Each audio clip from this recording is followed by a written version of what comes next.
का 30वें का पहला क्वेश्चन है। आप देख रहे हैं इसमें देखो ए दिया है, डी दिया है, एन दिया है, एन और एस एन निकालना है, ठीक है। और ऐसे ही सवाल आपके और भी हैं जिसमें हमेशा क्या होगा, 3 चीजें दी होंगी, 2 अननोन होंगे। आई बात समझ में? तो आप हमेशा एक चीज का ध्यान हमेशा रखना, जितने अननोन होते हैं, अननोन मतलब जिनके मान निकालने होते हैं, उतनी ही आपकी क्या बनेगी, इक्वेशन। मैंने आपको पहले भी बता रखा है, जितने अज्ञात है उतनी क्या बनेगी, इक्वेशन। तो आपको जाहिर सी बात है, एक तो एन भी दिया है तो एक एन वाला फॉर्मूला यूज होगा, एसएन निकालना है तो एसएन वाला भी फॉर्मूला। लेकिन कैसे? सबसे पहले आप एन का प्रयोग करके एन निकालेंगे और इसके बाद दूसरी इक्वेशन बनेगी जिससे आप क्या निकालेंगे, आई बात समझ में या नहीं आई? ठीक है, ठीक है। तो बिल्कुल वैसे ही सवाल है जैसा अभी बल्कि आपका दूसरा वाला था, सेम वैसे ही सवाल है। तो फॉर्मूला क्या होता है, एन बराबर ए प्लस एन माइनस 1 डी।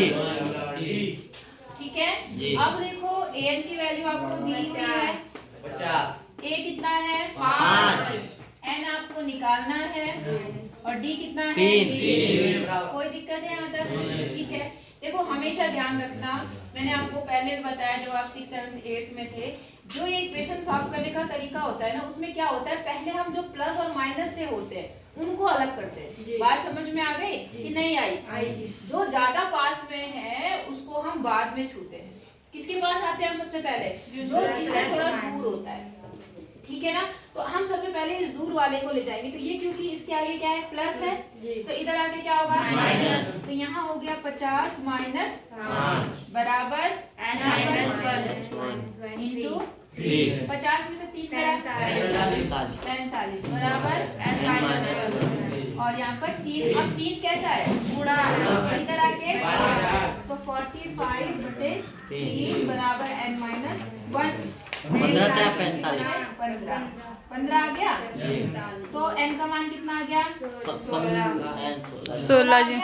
ये माइनस इधर आके क्या हो जाएगा, तो आ गया n। अब सिंपल सी बात है, क्या निकालना है, एसएन। बिल्कुल सेम वैसे ही सवाल हो गया, ठीक है। तो n कितना है आपका 16, इसका मतलब हम 16 पदों का योगफल निकाल रहे हैं। सूत्र आपको पता है, SN is equal to n/2 2a plus n minus into D. समझ गए? बस मान रख दो, आपका आंसर आ जाएगा। तो 16/2 2 ए कितना है 5 प्लस एन कितना है 16 और डी कितना है 3। बोलो समझ में आया? ठीक है। तो यहाँ देखो ये इससे कट जाएगा तो कितना हो गया 8, 5 दूनी 10 प्लस 15 समझ गए? तो पहले गुणा करेंगे तो कितना हुआ 10, ठीक है। और यहाँ कितना आ गया 8, कितना हो गया 55 और गुणा 8। 55 को 8 से गुणा कर देना, ठीक है। आपका आंसर आ जाएगा। बोलो समझ में आया नहीं? सेम ऐसे ही सवाल है आपके पास में, पहले ये इक्वेशन लगानी होगी या अगर आपको पहले एसएन दिया होगा तो आपको एसएन वाली पहले यूज करनी होगी और उससे कोई एक मान निकलेगा और फिर दूसरे में अप्लाई करना है। समझ गए ना? ये नहीं समझे?